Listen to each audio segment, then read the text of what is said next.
Дали смета дека одлуката на ВМРО да се оди на избори ќе ја реши политичката криза во Македонија? Па само тоа беше логично. Ние не можеме заложник да бидеме некаква партија која сака по методи на удба да добие власт. Значи ние гледаме дека има 150.000 вработени. Ние гледаме дека се отворија 100 инвестиции.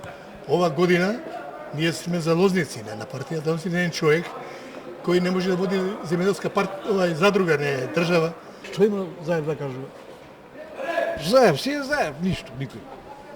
И сега заради Заев, ние сите треба да страдаме. Тие бараа избори и срамно е тоа што го прават сега. Срамно е за себе, не за останатите. А они сметат дека ВМРО треба онака да им ја предаде власта без избори. Тоа е, нема друг излез тука.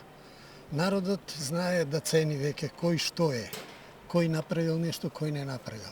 СДС бара, не знае што бара. Ко најголема опозицијска партија, самите не знаат што барат да се повторам и така. А ВМРО ДПМН работи, гради и остава нешто за идните поколенија.